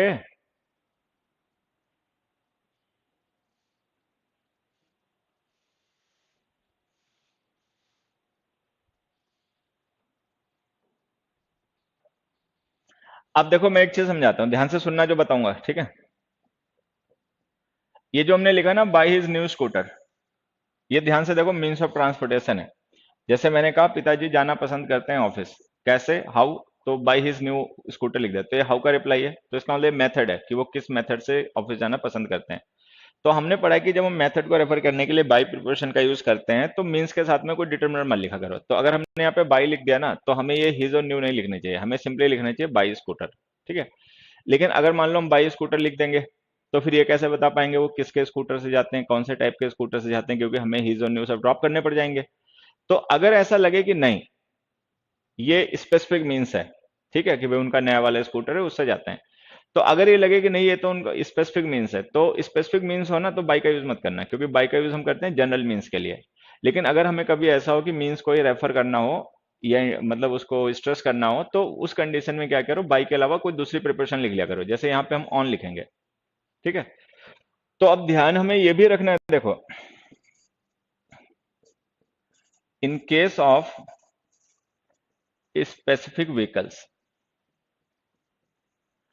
In case of specific vehicles, अगर मान लो कोई स्पेसिफिक व्हीकल हो, ठीक है, और हमें मेथड को नहीं, हमें उस व्हीकल को रेफर करना है, कोई स्पेसिफिक व्हीकल है मान लो और हम उसे रेफर करना चाहते हैं, ठीक है। तो फिर हम वहां पे क्या करेंगे, बाई प्रिपरेशन यूज करेंगे, क्योंकि वो जनरल के लिए यूज होती है। फिर हम वहां पे प्रिपरेशन या तो यूज करेंगे ऑन या यूज करेंगे इन, ऐसे। अब देखो, जो ऐसे मीन्स ऑफ ट्रांसपोर्टेशन होते हैं जिन पे हम फ्रीली वॉक कर सकते हैं, ठीक है, वॉक कर सकते हैं, मूव कर सकते हैं, उनके साथ तो लिखा करो ऑन। जैसे हमने लिखा on bus, on plane, on train, on ship, ठीक है, जैसे बस है, प्लेन है, ट्रेन है, शिप है, इन पे लिखा करो ऑन। अच्छा, कुछ ऐसे मीन्स ऑफ ट्रांसपोर्टेशन होते हैं जिन पे हम वॉक नहीं कर सकते हैं, लेकिन वो हमें कवर नहीं करते, तो उनके साथ भी ऑन लिखा करो। जैसे बाइक है, बाइसिकल है, स्कूटर है, इनके साथ भी लिखा करो ऑन। हॉर्स होगा तो भी ऑन लिखना, हॉर्स के साथ भी, ठीक है। अच्छा, ऐसे मीन्स ऑफ ट्रांसपोर्टेशन जो हमें कवर कर लेते हैं, जिनमें हम कवर हो जाते हैं और जिनमें हम फ्रीली वॉक नहीं कर सकते, उनके साथ लिखा करो इन। जैसे देखो, इन ऑटो, ठीक है, in cab, in car, in taxi, in ambulance, ठीक है, इन हेलीकॉप्टर, एटसेट्रा। तो ऐसे मीन्स ऑफ ट्रांसपोर्टेशन जिनमें हम कवर हो जाते हैं, फ्रीली वॉक नहीं कर पाते, उनके लिए इन लिखा करो, ठीक है। हाँ, और किसमें बेटा मेन वर्ब ढूंढ रहे हो? अगर थर्ड क्वेश्चन में मेन वर्ब ढूंढ रहे हो तो उसमें मेन वर्ब है प्रेफर्स, ठीक है। हाँ, तो ऐसे मीन्स ऑफ ट्रांसपोर्टेशन जिन पे हम वॉक कर सकते हैं, उनके साथ ऑन लिखा करो। जिन पे हम वॉक नहीं कर सकते, जिनमें हम कवर हो जाते हैं इनसाइड, उनके साथ इन लिखा करो, ठीक है। बाइक है, बाइसिकल है, स्कूटर है, उनमें हम कवर नहीं होते, तो उनके साथ में इनका यूज मत करना, उनके साथ में ऑन का यूज करना। डन। अब मैं कुछ क्वेश्चंस लिखता हूं तुम्हारे लिए, उनको सही करके दिखाना। देखो, मैं फिर से एक बार बता देता हूं। अगर हम जनरल मीन्स ऑफ ट्रांसपोर्टेशन की बात करें, जनरल, ठीक है, तब तो बाई लिखना। By train, by ambulance, by scooter, by helicopter, by auto, by plane, ठीक है। लेकिन अगर हमारा मीन्स स्पेसिफिक हो तो फिर इन और ऑन का यूज करना। किसके साथ इन लिखना है, किसके साथ ऑन लिखना है, वो यहां से समझ लेना, ठीक है। अब मैं कुछ क्वेश्चन लिख रहा हूं, ये सही करके दिखाना। देखो, पहला क्वेश्चन हमने लिखा, there were travelling 3 passengers in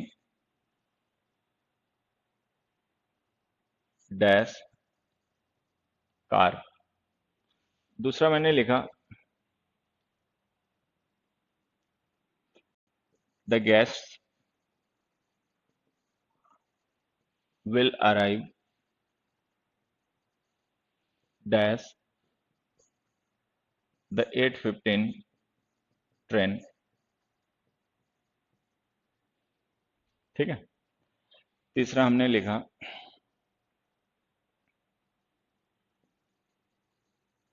most people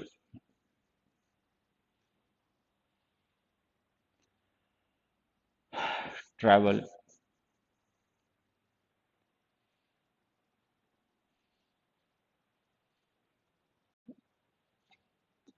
dash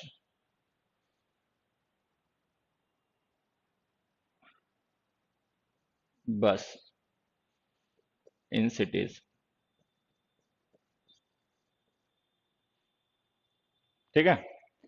ये कुछ ब्लैंक्स हैं, इनको एक बार फिल करो। अगर जरूरत हो कोई ब्लैंक फिल करने की, मतलब अगर जरूरत हो किसी प्रेपोजिशन की, तो इनमें यूज करो एक बार।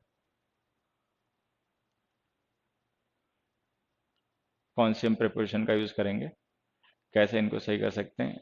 1 मिनट, इसमें तो हमने 1 मिनट, ये पहले वाला मैं सही कर रहा हूँ थोड़ा सा।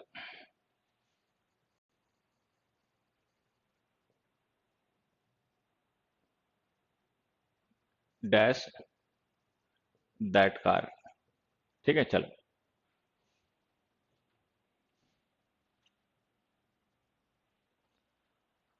बेटा, वो जो फर्स्ट क्वेश्चन है ना, मैंने फिर से उसको चेंज करके लिख दिया। वो असल में लिखना कुछ था, लिख कुछ गया।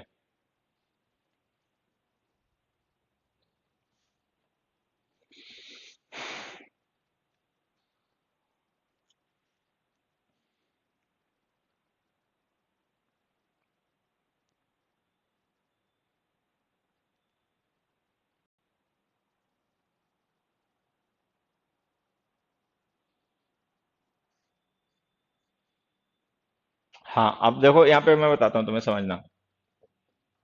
दैट कार का मतलब कोई स्पेसिफिक कार है, ठीक है, इन। द 8:15 ट्रेन का मतलब स्पेसिफिक ट्रेन है, ऑन। अब यहाँ पे हमने लिखा सिंपली बस, बस के साथ कोई डिटर्मिनर नहीं लिखा। इसका मतलब we are not talking about some specific bus, we are referring to bus in general.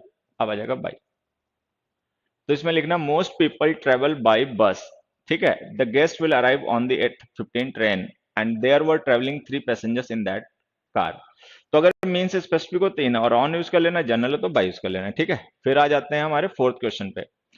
The pilgrims covered 10 kilometres by foot to reach the holy temple.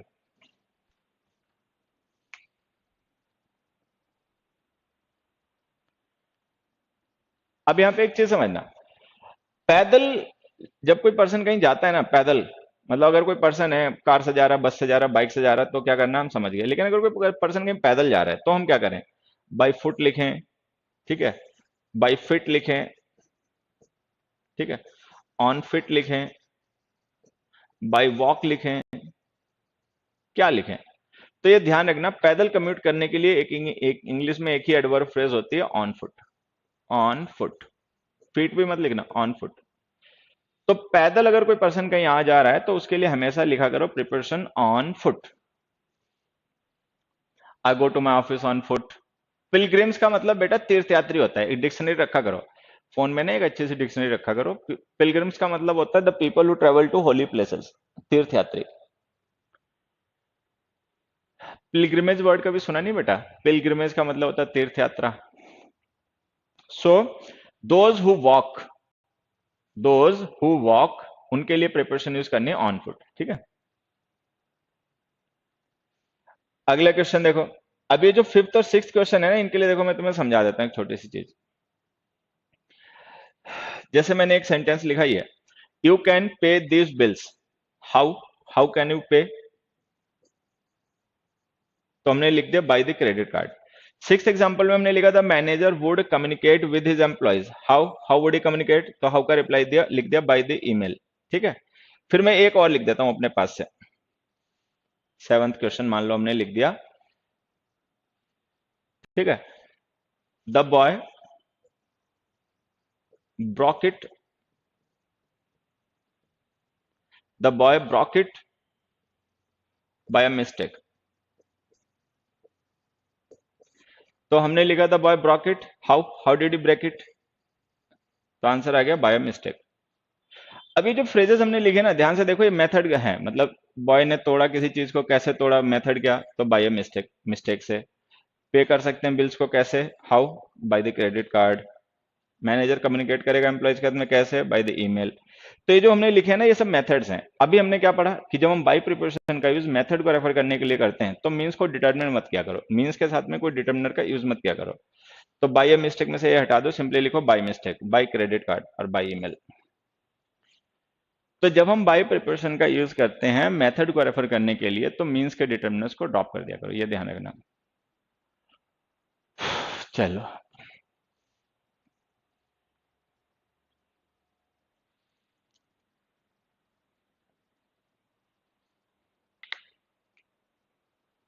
देखोगे ये वाला सेंटेंस, देखो फर्स्ट का आंसर बताने की कोशिश करो, देखो।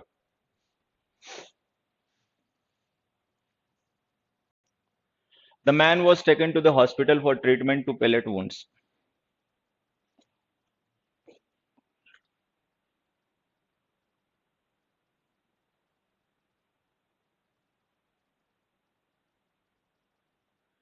बता दो।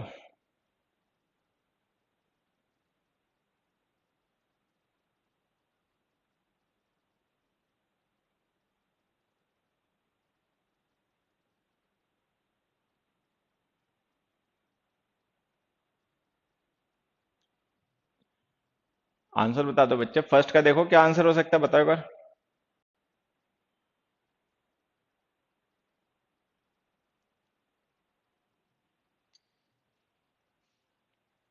हाँ, देखो कुछ बच्चों ने सही आंसर बताया है। इसके लिए मैं तुम्हें एक छोटी सी बात बता देता हूँ, यहाँ पे ध्यान रखना। ये कुछ प्लेसेस होते हैं, देखो मैं बताता हूँ यहाँ पे, स्कूल, कॉलेज, यूनिवर्सिटी, मार्केट, ठीक है, hospital, jail, prison, church, temple etcetera. ठीक है। अब ये प्लेसेस किसी न किसी पर्टिकुलर पर्पस या किसी न किसी पर्टिकुलर एक्टिविटी से रिलेटेड होते हैं। अगर हम इन प्लेसेस को उस पर्पस एक्टिविटी या उस पर्टिकुलर पर्पस के लिए रेफर करें जिसके लिए होते हैं, तो इनके साथ हमें कोई आर्टिकल नहीं लिखना, कोई डिटर्मिनर नहीं लिखना। अदरवाइज जरूरत के हिसाब से अपना कोई आर्टिकल लिखना। जैसे मैं एक चीज समझा देता हूँ, ध्यान रखना। जैसे ये स्कूल है, कॉलेज है, यूनिवर्सिटी है, ये लर्निंग के लिए होते हैं। टीचर्स स्टूडेंट्स जाके वहां पे लर्न करते हैं। ठीक है, ये ध्यान रखना। मार्केट है, सेल परचेज के लिए होता है। जैसे बिजनेसमैन जाके वहां पर ना बिजनेस करता है। ठीक है, कस्टमर जाके वहां पे चीजों को परचेज करता है। हॉस्पिटल मेडिकल ट्रीटमेंट के लिए होता है। डॉक्टर्स जाते हैं वहां पे, पेशेंट्स जाते हैं वहां पे। ठीक है। जेल प्रिजनल जो होता है क्रिमिनल्स के लिए होता है, एज अ पनिशमेंट उन्हें वहां पे भेजा जाता है। ठीक है। चर्च टेम्पल वर्शिप प्रेयर्स के लिए होते हैं। तो अगर हम इन प्लेसेस को उन पर्पस के लिए या उन एक्टिविटीज के लिए रेफर करें जिनके लिए बेसिकली होते हैं, तो इनके साथ हमें कोई डिटर्मिनर लिखने की जरूरत नहीं है। ठीक है। अदरवाइज इनके साथ जो भी सुटेबल डिटर्मिनर हो वो लिखना है। मतलब अगर हम इनका यूज किसी और पर्पस के लिए करें तो डिटर्मिनर जरूरत के हिसाब से लिखना। ये छोटा सा कॉन्सेप्ट है। फर्स्ट एग्जांपल देखो, हमने लिखा the man was taken to the hospital for treatment. अभी इस मैन को हॉस्पिटल लेके गए क्योंकि इसको पैलेट वुंड्स हुए, तो उनका ट्रीटमेंट करवाने के लिए हॉस्पिटल लेके गए। तो इस पर्सन को हॉस्पिटल ले जाया गया उस बेसिक पर्पस के लिए जिसके लिए हॉस्पिटल्स होते हैं। Then don't use any article, simply ऐसे लिखो the man was taken to hospital. ठीक है। नेक्स्ट में आ जाते हैं। The officers are in the jail on charges of colluding with the mafia. अब मान लो कोई ऑफिसर्स हैं। ठीक है, कॉल्यूड का मतलब होता है मिली भगत करना। ठीक है, षड्यंत्र करना। तो जो ऑफिसर्स हैं उन्होंने माफिया के साथ में मिलकर गड़बड़ की, तो उनको जेल भेज दिया गया। तो ऑब्वियस ही बात है, जो लोग गलत करते हैं जेल उन्हीं के लिए होती है। तो ये जो हमने इन द जेल लिखा ना, ये गलत है, इसको ऐसे लिख दो। ठीक। थर्ड देखो, when he was a child he walked 2 miles daily to reach the school. जब वो बच्चा था तो 2 मील रोज चल के स्कूल जाता था पैदल। तो अब ऑब्वियस ही बात है वो स्कूल जाता होगा पढ़ने के लिए। बाकी तो बच्चा रोज तो स्कूल नहीं जाएगा अदरवाइज। तो ये द गलत हो गया, रिमूव कर दो। ठीक है। तो ये हमें ध्यान रखना है कि अगर हम इन प्लेसेस को उस पर्टिकुलर पर्पस जिसके लिए होते हैं रेफर करें, तो इनके साथ में हमें कोई आर्टिकल नहीं लिखना चाहिए। ठीक है। चलो ये तो हो गया आंसर। अब मैं तुम्हें एक छोटी सी चीज और समझाता हूँ। देखो ये आंसर हो गया, यहाँ से द रिमूव करना है, यहाँ से द रिमूव करना है, और यहाँ से द रिमूव करना है। अब एक क्वेश्चन मैं लिखता हूँ अपनी तरफ से, तुम्हारे लिए आंसर बताना।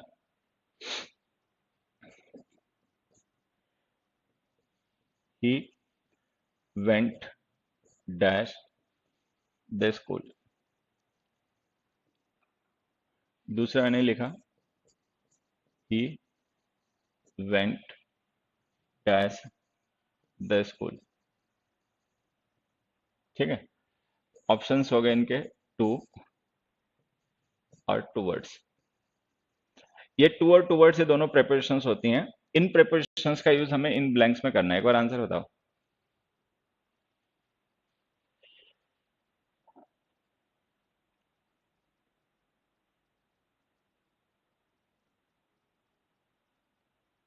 बेटा आप अपने आप हिंदी में लिख लेना। देखो मैं बता देता हूँ, इसे एक बार बोल देता हूँ, बाद में अपना लिख लेना।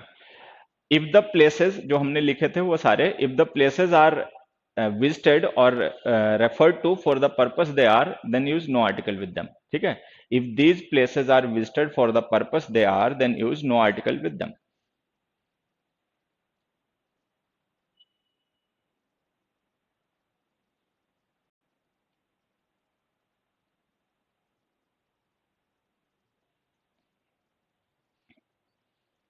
अब देखो एक छोटी सी बात समझाता हूँ, ध्यान रखना।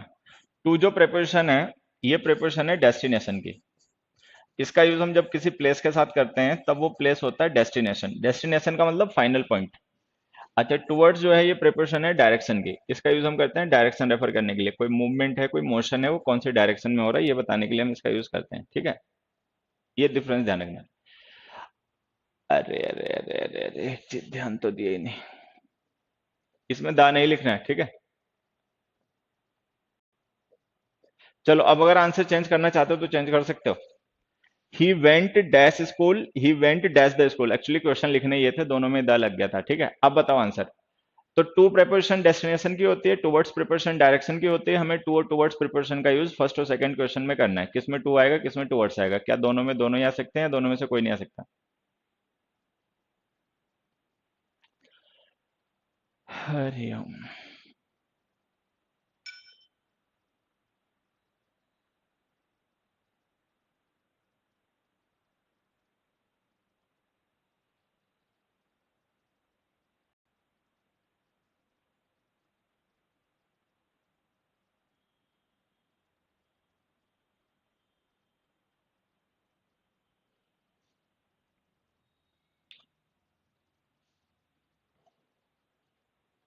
अब तो मूवी बता दूं कौन सी बे,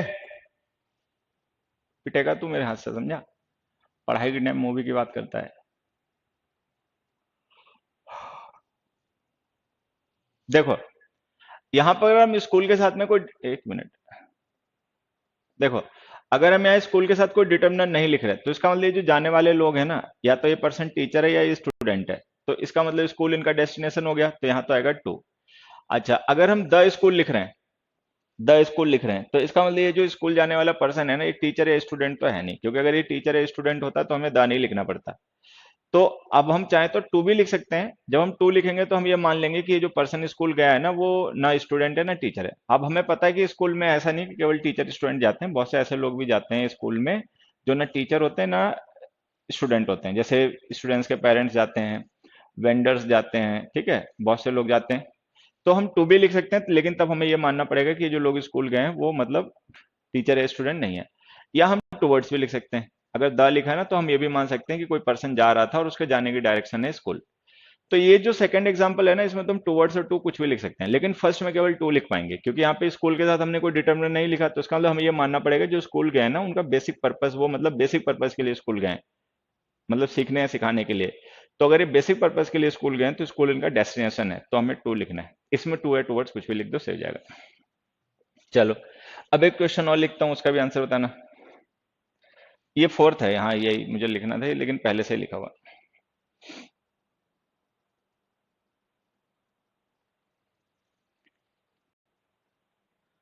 फोर्थ क्वेश्चन का आंसर बताना बच्चे। He went to the sea first in 1954 and becoming after becoming a trained sailor. अब देखो ये पर्सन सेलर बन गया और पहली बार सी गया ये 1954 में। तो ये सेलर था और सी गया, तो सेलर्स जो होते हैं उनकी जॉब एरिया जो होता है वो सी होता है, तो सेलर्स को सेल ही करना पड़ता है सी में, तो इनका मतलब बेसिक पर्पस हो गया। तो यहाँ पे द मत लिखो। अब इसी एग्जांपल को एक दूसरे एग्जांपल से देखना, रिलेट करके समझते हैं। They went to the sea during the vacation.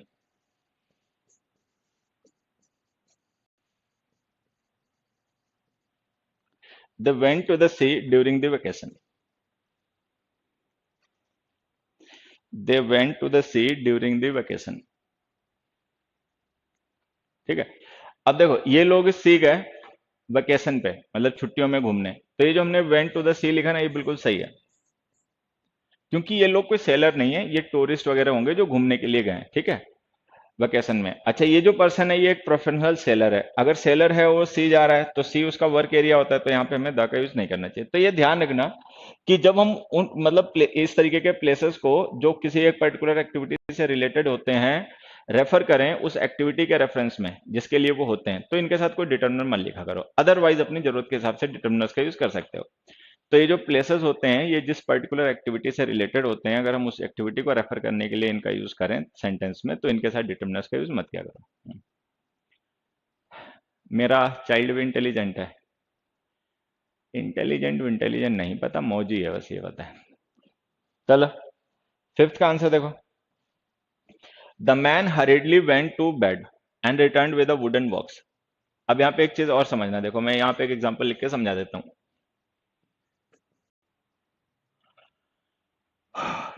English में दो फ्रेज होती हैं, एक गो टू बेड और एक leave bed.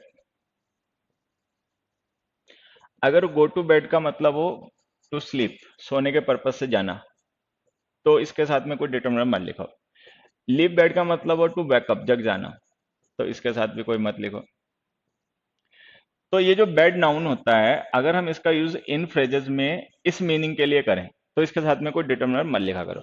Go to bed का मतलब होता है सोने के पर्पज से जाना और लीव बेड का मतलब होता है जग जाना। तो अगर हम बेड नाउन का यूज इन फ्रेजेस में करें ये मीनिंग कन्वे करने के लिए, तो इसके साथ में कोई डिटर्मिनर का यूज मत किया करो, ठीक है, ये ध्यान रखना। अब देखो जैसे हमने एग्जाम्पल लिखा, the man hurriedly went to bed and return with a wooden box, तो इसका मतलब पर्सन गया बेड तक और वहां से एक वुडन बॉक्स लेकर आ गया। तो इसका मतलब हम उस पॉइंट को रेफर कर रहे हैं प्लेस के जहां तक ये पर्सन गया, ठीक है। तो वो पॉइंट डेफिनेट है, तो हमने उसके बाद में द आर्टिकल लिख दिया। अगर ये पर्सन सोने गया होता तो हमें ये द नहीं लिखना पड़ता। ऐसे एग्जाम्पल से जैसे देखो समझना, the man switched the lights off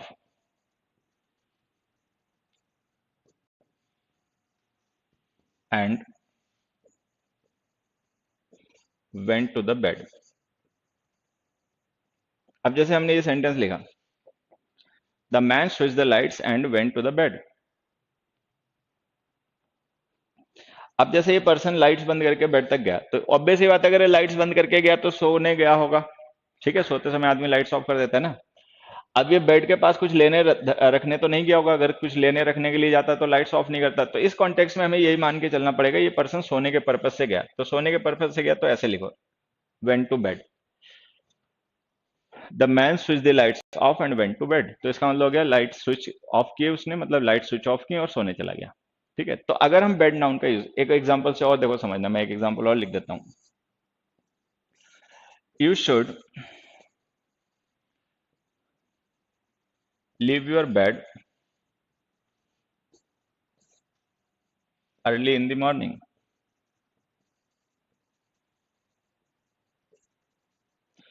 अब मान लो कोई पर्सन है आलसी किस्म का, देर से उठता है, तो हमने उसको सलाह दी कि भाई जल्दी उठा करो, सुबह फिट रहोगे। ठीक है, तो हमने लिखा you should leave your bed early in the morning. तो यहाँ पे देखो लीव बेड का मतलब जगना है।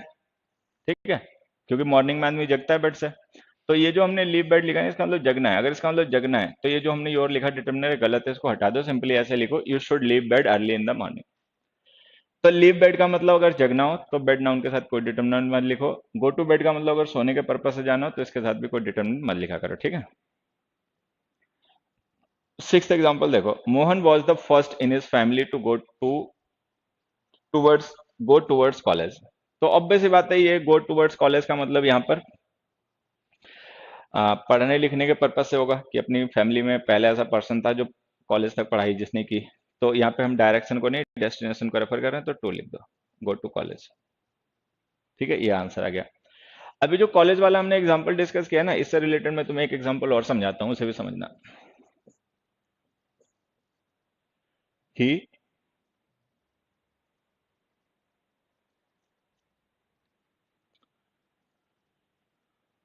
was in the college when they selected him.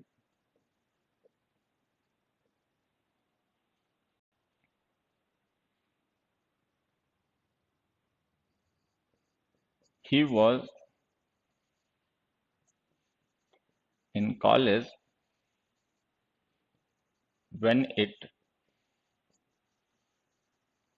began to rain.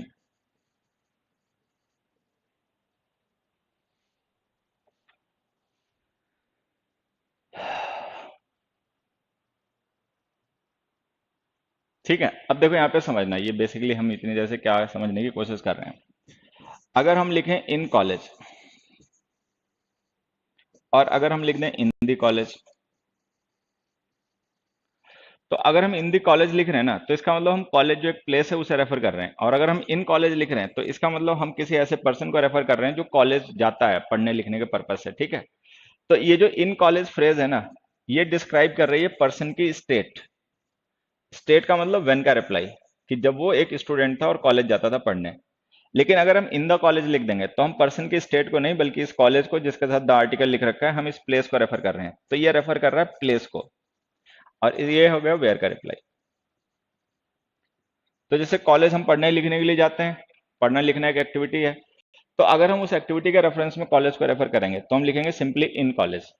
When he was in college का मतलब when he was a student. ठीक है, when he was a college going student. लेकिन जब हम इन द कॉलेज लिख देंगे, इसका मतलब we are not referring to state of the person, rather we are referring to the place, where का रिप्लाई। ये डिफरेंस हमें ध्यान रखना है।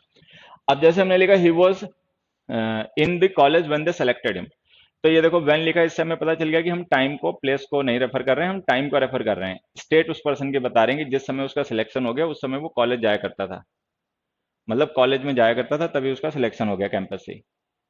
तो ये जो इन कॉलेज हमने फ्रेज लिखी है ना, ये व्हेन का रिप्लाई है और ये उस पर्सन की स्टेट रेफर कर रही है कि किस एज में किस स्टेट में उसका सिलेक्शन हुआ। अच्छा, फिर हमने लिखा he was in the college, he was in college when it began to rain.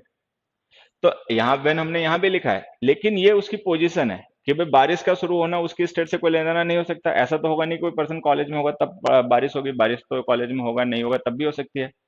तो ये हम उसकी पोजीशन डिस्क्राइब कर रहे हैं कि where was he, where was he, कहां पर था वो उस समय जब बारिश हुई।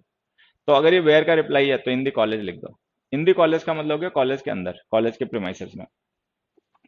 तो अगर हमें बिल्डिंग को, प्लेस को, पॉइंट को रेफर करना है तो लिखो the, in the college, in the school, in the church. लेकिन अगर हमें उस एक्टिविटी को या उस स्टेट को रेफर करना है जो रिलेटेड होती है उस प्लेस से, तो फिर आर्टिकल मत लिखो। बस ये छोटा सा हमारा कॉन्सेप्ट है। 2 वीक लॉकडाउन और बढ़ गया, चलो बहुत बढ़िया रहा, ये लॉकडाउन नहीं खत्म होने जा रहा। ठीक है। लोग मानते भी नहीं ना, अभी से बहुत से लोग हैं इसको मौज में ले रहे हैं, वो सीरियसली ले भी नहीं रहे। चलो कभी तो खत्म हो गई। खैर तुम लोग तो अपना पढ़ते लिखते रिवीजन करते रहो। तो जैसा कि मैंने आप लोगों से कहा था कि कुछ को कॉन्टेक्स्ट, मतलब कुछ कॉन्सेप्ट्स बच जाएंगे जो हमें कल डिस्कस करने पड़ेंगे। तो हमारा कुछ कॉन्सेप्ट्स जो हैं आर्टिकल के वो आज डिस्कस नहीं हो पाए, वो हम कल डिस्कस करेंगे, ठीक है। हाँ, और कल ही तुम लोगों के मैं आर्टिकल से रिलेटेड जो डाउट्स हैं वो भी लूंगा, ठीक है। तो आर्टिकल चैप्टर से रिलेटेड जो भी तुम्हारे डाउट्स हों वो कल पूछना। जो बचे हुए कॉन्सेप्ट हैं वो भी कल ही कवर करेंगे, ठीक है। और कल की क्लास रहेगी, सेम टाइम क्लास रहेगी। मैं फिर से बता देता हूँ, सैटरडे को हमारी रेगुलर क्लासेस नहीं होती हैं, but this Saturday we are having a class, okay, at this same time पे क्लास होगी, ठीक है। तो सिक्स का आंसर क्या था वो देखो, एक चिल्ला रहा है अभी। टू लिख लो uncle, to go to college, और नहीं तो रिवीजन करके देखना, ठीक है। हाँ बेटा वरुण, तू मेरे से कुटेगा अगर कहीं मिल गया। गाड़ी तेने चढ़ दी, गरीदे दे ना चढ़ दी, तू गाना गा ले, मौज कर ले। तो ठीक है बच्चों, बहुत अच्छा टाइम बीता तुम लोगों के साथ में, ठीक है। Thanks everybody, good night.